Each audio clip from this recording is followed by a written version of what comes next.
Outubro, que pretende privatizar as últimas ações que ainda detém na elétrica portuguesa. A Faculdade de Direito de Lisboa discute amanhã uma conferência sob o título As privatizações não se discutem. Eduardo Paz Ferreira é professor catedrático da Faculdade de Direito de Lisboa e organizador da conferência. Está nos estúdios da TV24. Muito boa tarde e obrigada pela sua disponibilidade em vir a este jornal.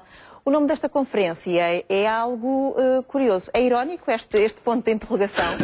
Muito obrigado, antes de mais. Enfim, creio que no conjunto das notícias económicas que muito bem trouxe aqui, esta é mais uma que tem a ver com o nosso cotidiano, embora a minha ideia é que, por vezes, não se pensa que as privatizações tenham tanto a ver com o nosso cotidiano como isso. E, portanto, como infelizmente estamos tão atarefados e legitimamente a pensar noutras questões, as privatizações tenderam a ficar para um segundo plano. Eu tenho a impressão, no entanto, que entre a altura em que a conferência foi concebida com este título e aquela em que se vai concretizar, começou a haver um maior interesse pelas privatizações, talvez porque elas começaram a atingir áreas mais sensíveis. Mas, sobretudo, isto quer também significar um alerta para que a universidade é um polo de referência para este tipo de discussão. Permite uma discussão talvez mais tranquila, mais contrastada, com pontos de vista diferenciados, mas discutido num ambiente de serenidade e não de discussão excessivamente viva.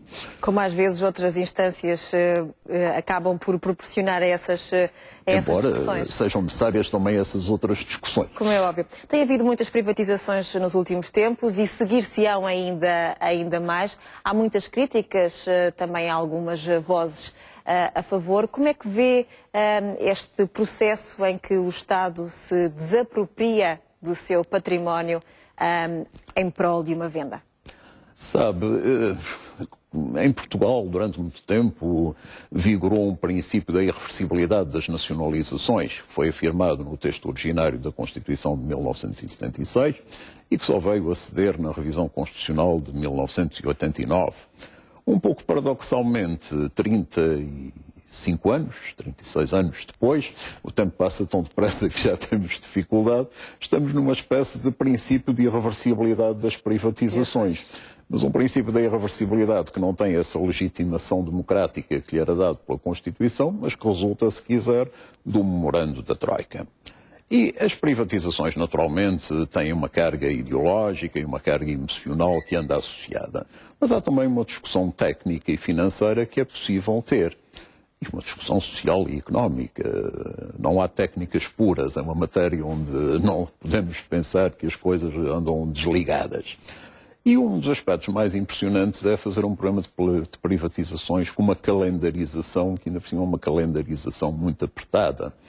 Ora bem, e numa altura em que a economia também eventualmente não será muito proveitosa para o Estado. Em Portugal é evidente que não há grupos económicos em condições de irem a essas privatizações. Enfim, podem às vezes apanhar uma pequena boleia de algum grupo estrangeiro, mas, portanto, são empresas que vão ser vendidas a estrangeiros. O que é assumido, da EDP e da por exemplo, não é? E o que é, de resto, assumido pelo Governo como um aspecto positivo, na medida em que pode contribuir para dar uma imagem de abertura do país e permitir o afluxo de capitais a Portugal. Agora, é evidente que se os compradores sabem que o Estado português tem que vender, ou considera que tem que vender, é uma questão que se pode discutir num determinado prazo, não têm nenhuma razão para não tentarem obter as melhores condições, sabendo que há, digamos, estar a vender ao desbarato o nosso património? Portanto, podemos estar a vender as nossas joias que nos restam e que já são pouquinhas, e enfim, também algumas talvez já nem sejam joias, mas por preços que estão longe de ser... E considera que há áreas que não deviam ser sequer privatizáveis? Pessoalmente, creio que há núcleos que não deviam ser privatizados. Por exemplo? Embora possa admitir, vou já lá, embora possa admitir que algumas soluções intermédias possam atingir resultados semelhantes ao da manutenção da nacionalização.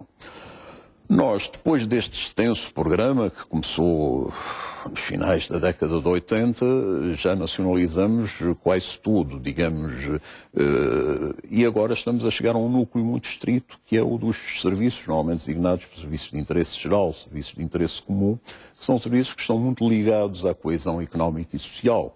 serviços como o abastecimento de água, serviços de transportes, serviços que são fundamentais para que a comunidade viva e em que a qualidade dos serviços é determinante. Ora bem, esses setores eu claramente preferiria que ficassem em mãos públicas, tal como ficam em muitos outros países estrangeiros. Houve, digamos, um processo de privatização generalizado, que não foi só em Portugal, muito pelo contrário. Aliás, um pouco ironicamente, foram governos de esquerda ou centro-esquerda aqueles que mais privatizaram. Em Portugal isso é nítido, os governos que mais privatizaram foi o governo de António Guterres e depois de José Sócrates.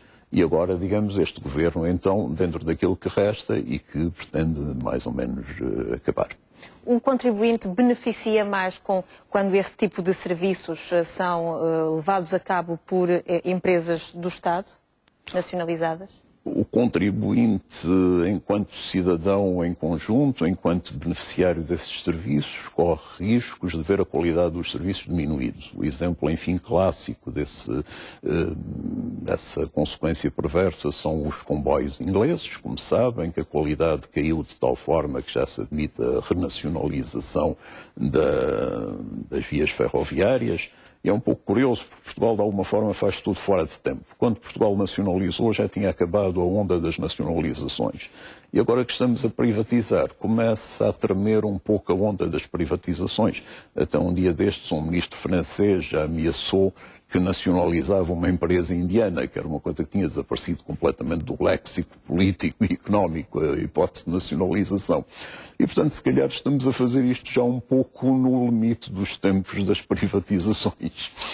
Sr. Professor, estamos prestes a terminar este ano de 2012 e a entrar no ano de 2013 que muitos economistas prevêem bastante difícil para a maioria das famílias portuguesas e também para as poucas empresas que ainda vão subsistindo a este tempo de crise.